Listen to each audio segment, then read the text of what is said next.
안녕하세요, 슈퍼리치드하우스 채널입니다. 오늘의 과거 거래 사례는 2007년 12월 준공 후 입주를 시작했던 서초동 도무스빌 관리세대 비하인드 스토리를 이야기하고자 합니다. 당시 동호인 주택으로 옛 청보빌라에서 현 도무스빌라로 신축된 고급 빌라인데요. 처음 단지명은 아도니스빌이었다가 도무스빌로 변경되었습니다. 신축 전 전체 조합수 및 세대수는 6세대에서 신축 후 12세대로 조합 2세대씩 확보하여 한 세대는 직접 거주, 한 세대는 분양을 목표로 야심차게 신축되었던 고급 빌라였습니다. 개발이 한창 시행될 당시에는 부동산 시장이 매우 상향 시장이었죠.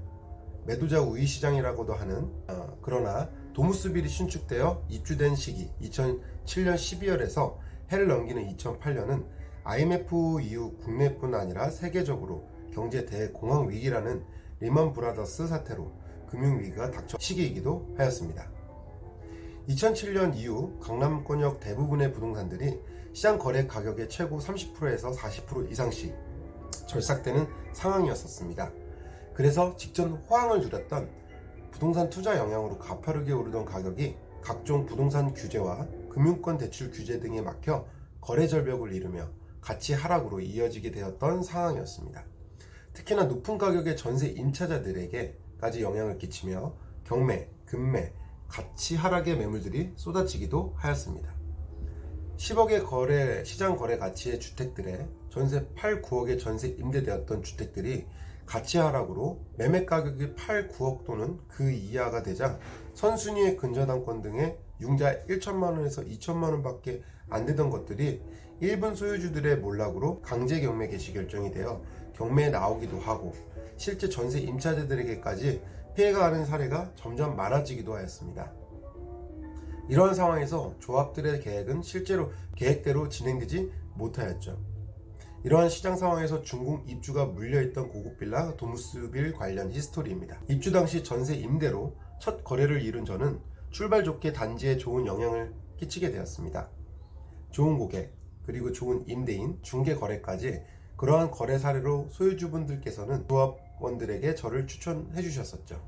그래서 본의 아니게 도무스빌 최초의 준공 입주 당시 도무스빌 관련 매매 전세 등의 중개를 전부 도맡아 진행하게 되었습니다. 그러던 중 두 번째 인연을 만나게 되었죠.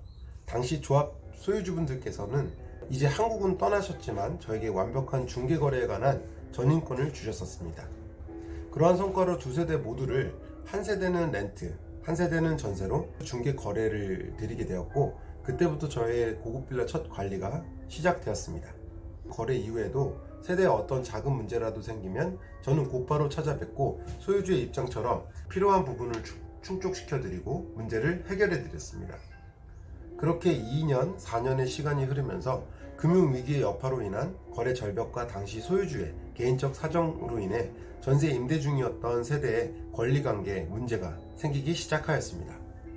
20억 가치의 고급 주택의 대출 융자가 10%도 채 되지 않은 선순위 융자에 후순위로 전세 15억의 전세 임대 중이었는데요. 소유주분께서는 대출 상환의 이자를 3회 이상 체납하여 결국 강제경매 개시 결정에 이르기까지 전혀 상환할 그리고 이 상황을 해결하는 의지를 보이지 않으셨습니다.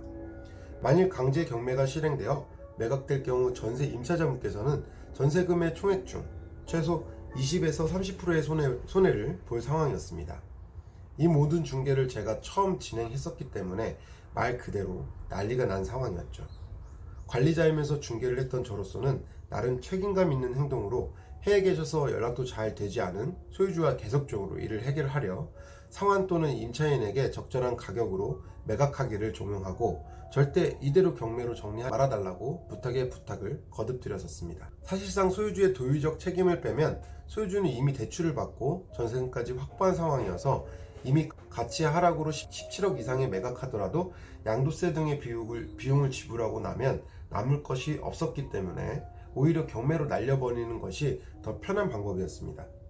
정말로 나쁜 사람이라면 아마도 그렇게 했었을 거예요. 세상에는 이런 악의적인 나쁜 사람도 많잖아요. 그러나 소유주분께서는 그러지 않으셨습니다. 제가 안내드린 방법대로 서로의 상황을 고려하여 전세 임차인과 소유주 간의 적절한 합당한 가격으로 매매 거래를 하게 되어 임차인 분께서는 큰 경제적 손실을 막을 수 있었습니다. 사실 당시에는 전세 임차인 분께서는 저를 굉장히 불신하시고 믿으려 하지 않으셨죠. 소송하겠다, 가만 안 놔두겠다 등등 온갖 좋지 못한 소리를 들으며 저는 묵묵히 최소한의 경제적 손해를 발생하지 않게 하여 드리기 위해서 노력하고 끝까지 실행하여 마무리까지 지어드렸습니다. 사실 이러한 노력은 당시 전세 임차인 분께서는 전혀 알지 못하셨습니다. 지금도 아마 모르실 거예요. 제가 소유주에게 당시 보내드린 관련 해결 문서와 협의 내용 이메일을 아마도 100통도 넘게 보냈었거든요. 입장을 반영한 노력이었습니다. 내가 그 피해자라는 생각으로 말이죠. 아무튼 당시 합의 가격으로 매수하여 현재는 22억에서 25억 내외의 시장 가격으로 상향된 상황에서 경제적 손해를 끼치지 않게 되었지만 사실상 다른 측면으로는 선택적이 아닌 필수적 상황으로 어쩔 수 없이 떠하는 상황이 되었기 때문에 손해라면 손해를 보게 된 것은 사실입니다. 이렇듯 일반적인 부동산 시장의 흐름과 역행하여 IMF라든지 세계적 경제 금융 위기의 여파로 인한 불균형적인 상황으로 인한 손해는 그 누구도 예측할 수 없으며 손해를 피해갈 수는 없습니다. 중개사로서 최소한의 책임의식과 최대한의 노력으로 어느 정도의 예방과 문제 해결을 할 수는 있습니다. 국내의 부동산 중개사의 일반적인 인식이 사기꾼이다, 놀고 먹는다, 수수료가 과하다 등등의 수많은 질타와 좋지 않은 시선 속에서도 저와 같이 책임의식과 문제 해결 능력을 갖춘 성실한 전문가적 소양을 갖춘 중개사들이 대다수입니다. 일부의 부도덕하고 질서를 어지럽히는 물지각한 중개업을 영위하는 사람들의 사기 횡령 그리고 회피, 전혀 전문적이지도 않은 논리로 해결 능력도 없고 책임의식조차 결여된 중개사들이 있습니다. 그런 일반적이지 않은 소수의 중개사들이었다면 위사례는 아마도 막심한 손해와 다툼 등이 크게 발생했을 것으로 생각됩니다. 전세 임대 관리 중이었던 세대를 이렇게 어떠한 문제가 발생하여 전세 임차인에게 매각하게 된 세대를 끝으로 당시 전 소유주분께서는 한국을 떠나셨습니다. 매각 세대 외에 다른 렌트 임대 관리 중이었던 세대는 이미 2년 전 다른 매수인에게 매각하였기 때문에 한국에서의 모든 부동산은 사실상 경제 대공황 상황에서 모두 정리하게 되었는데요. 당시 소유주분께서는 새로운 사업과 가족을 위해 타지에서 굉장한 어려움을 겪으며 버티던 상황이었습니다. 새로운 환경, 새로운 사업의 시작, 낯선 곳에서의 정착, 그리고 세계 경제 위기의 영향으로 인한 개인의 경제적 손실 등 그럼에도 불구하고 관리를 맡겨주셨던 저에게 마지막을 나쁘지 않게 모르쇠하지 않아주셔서 감사했습니다. 그리고 저에게 새로운 기회를 주시기도 하였고요. 여기까지가 도무스빌 관련 히스토리의 일부쯤이 되겠네요. 사실 도무스빌 관리를 해오면서 정말 많은 히스토리가 있었는데요.